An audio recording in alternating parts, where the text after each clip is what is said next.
Il me dit, tu pars, il me dit, tu sors de ce bureau-là. Une fois que tu pars, tu considères que tu ne travailles plus à moi. Ouais, parce qu'à un niveau donné de la vie, coucher 6 femmes, 5 femmes, je veux dire, ce n'est pas un exploit, ou bien c'est pas parce que tu es beau. Il y a une force qui est en toi qui travaille à ce que tu fasses ce genre de choses-là. Il y a une force qui est en toi. On ne s'en rend pas compte, mais celui qui sort 3, 4 femmes, il a un problème énorme. Il a une possession démoniaque qui s'assise dans sa vie. Parce que de manière rationnelle, de manière normale, un homme normal, pour une relation sexuelle, il y a un temps. Et puis, une relation sexuelle, ça nécessite une certaine disposition de corps, d'âme et d'esprit. On ne va pas comme ça dans tout le corps, tous les esprits, sans savoir, sans au préalable savoir où on part. Donc, quand on part comme ça, c'est comme des spirales, des prisons dans lesquelles on se met, parce que l'impudicité te met dans des spirales, dans des prisons. Et donc, ce jour-là, je fais 3 conquêtes, et je me force, après les 3 conquêtes, celle avec qui je dors, je me force, je bois bien, et quand tu es sous l'effet de l'alcool, tu t'en rends pas compte, quand tu te réveilles le matin, tu es face à tes réalités. Tu es face à tes réalités. Qui tu es, Shiloh? C'est quoi ta fonction dans la maison du Seigneur? Chante de l'Éternel. Là, cette conversation, tu l'as avec qui? Avec moi. Avec toi-même. Oui, quand je me réveille le matin. Et la fille, elle est couchée à côté de moi. Ah, elle est encore là? Oui, elle est là. Et ça, il y a une certaine colère qui monte en moi. J'ai dit, je me hais moi-même. Je me dégoûte moi-même. Et donc, je la réveille. Elle avait dormi encore jusqu'à midi. Je dis, non, pas question. Il faut que tu partes. Parce que je dois prier. J'étais carrément au bord des larmes. Et quand elle part, je me mets au coin du lit. Et je prie. Je pleure de toute mon âme, de tout mon cœur. Je sanglote même. Je pleure. C'est ce qu'on pourrait appeler une prise de conscience. Je demande pardon à Dieu. Je demande pardon à Dieu.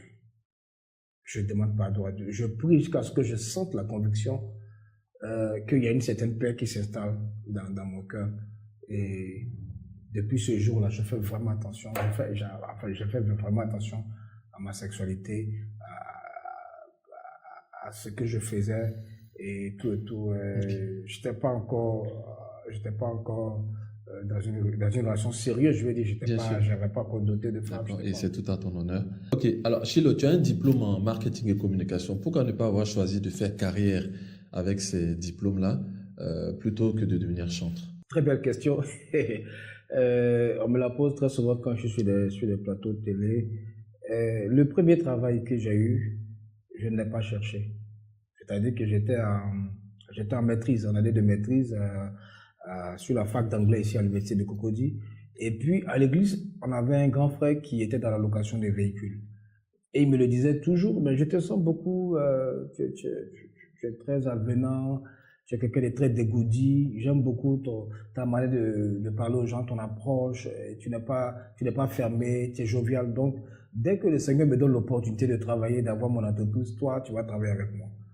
Il n'y a pas de problème, mais je partais à l'école et je faisais, à côté là, j'avais commencé aussi ma carrière de chante, mais j'étais plutôt choriste d'artistes, gospel, voilà, bref. Alors, lui, le Seigneur lui fait grâce. Entre-temps, je crois que c'est une année plus tard, il a l'argent pour commencer son entreprise. Il ouvre donc une structure de bâtiment, de construction en bâtiment, et puis de VRD, lotissement, tout et tout. Alors, il m'appelle, il me dit, ça va? J'ai dit, oui, ça va, grand frère. Il dit, bah, écoute, passe à Angré, tel coin. Je me dis, il me donne l'adresse, viens me retrouver là. J'arrive là. Il me prend dans la voiture, on visite un peu le chantier où il y a des terrains, où il y a des maisons qui étaient en construction. Il dit, mais c'est quoi? Il dit, non, Dieu m'a fait grâce. J'ai pu me lancer dans le lotissement, dans la construction, en bâtiment, tout. Et ça fait un mois que la société est ouverte, j'ai besoin de toi comme commercial. Ok. Il dit, ah bon? Il dit, oui, j'ai besoin de toi comme commercial. Il dit, comment ça se passe? Parce que moi, je n'ai jamais travaillé en tant que commercial. J'ai jamais fait de stage même dans ma vie, en fait. Tu sais que j'ai fini l'université. Bon, j'ai pas fini, mais j'étais en année de maîtrise. Et puis, il me dit, voici ça. Oui, d'accord, mais je dois finir ma maîtrise. Non, il n'y a pas de problème. Tu peux finir ta maîtrise, mais j'ai besoin de toi parce que j'aime la personne que tu es, l'aura, la grâce que tu dégages et tout. Parce que il partait à l'église et il chantait, du moins, les dimanches, quand je chantais, c'était ça. Il faisait partie des personnes qui adoraient, vraiment. Mais il me faisait des offrandes aussi à l'église souvent. Ah ouais, après un beau moment d'adoration. Et, et donc, j'en parle à ma mère, elle me dit, mais vas-y, c'est une belle opportunité. J'arrive, mon premier salaire, c'est 4 000 francs le mois. Ok. On est Moi, en quelle année? nous sommes en 2000, il y a eu la guerre en 2002, nous sommes en 2012. Ok. Nous sommes en 2012. Euh, oui, en 2012, c'est ça. Alors, mon rôle, c'est d'être commercial, c'est de chercher des voies et moyens pour vendre au mieux les produits de l'entreprise. Donc, je définis ma stratégie. Il me dit, OK, ça c'est bon, on discute et tout et tout. Bon, après, on tombe d'accord. Donc, je commence à implémenter mon système. Et puis, les clients commencent à arriver. Il m'a dit 50 000 francs comme salaire. Avant la fin du mois, il me paye les 50 000 francs et il me dit, tu passes à 100 000. Je commence à travailler, je fais un mois, il me paye effectivement 100 000. Les clients arrivent toujours.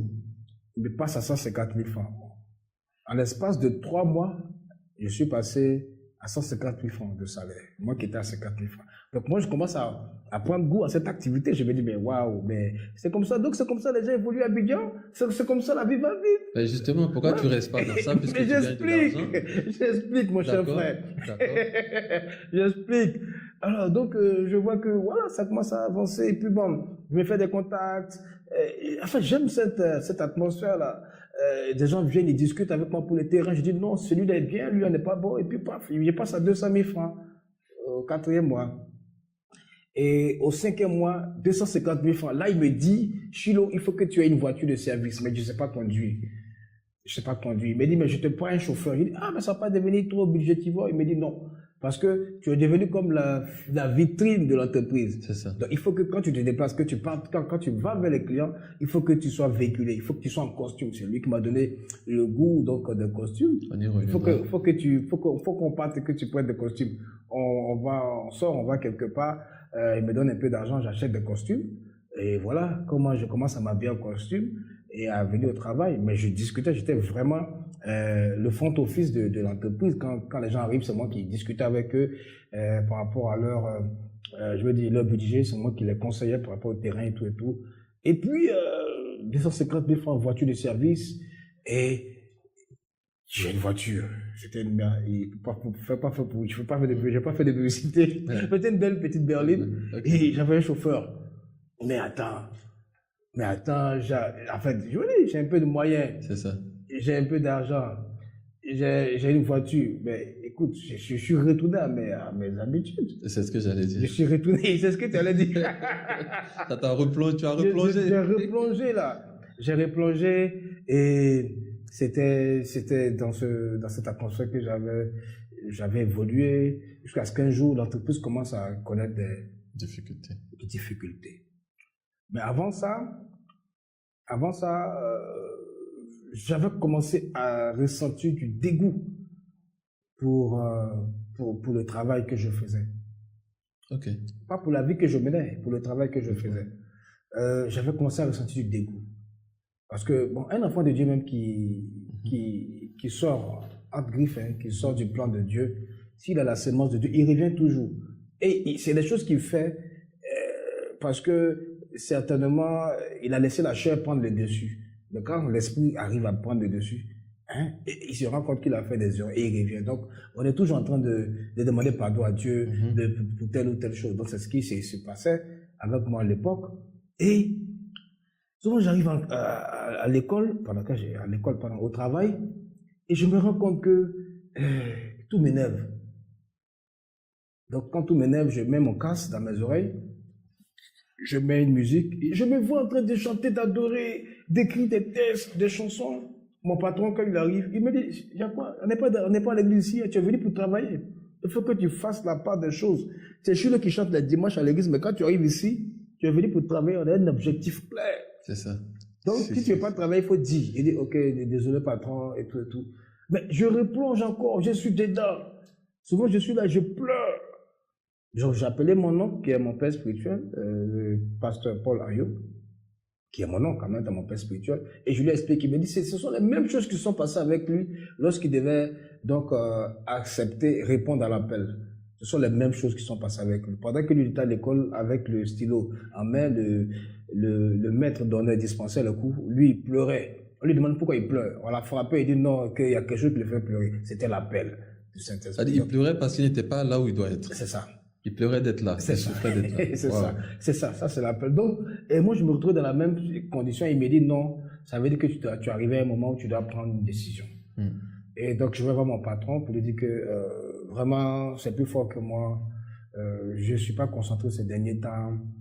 Et parce qu'il me confiait beaucoup de charges au niveau de l'entreprise. C'est moi qui allais faire les versements, je faisais de recouvrement, je recevais les clients. J'étais vraiment le pilier central de l'entreprise.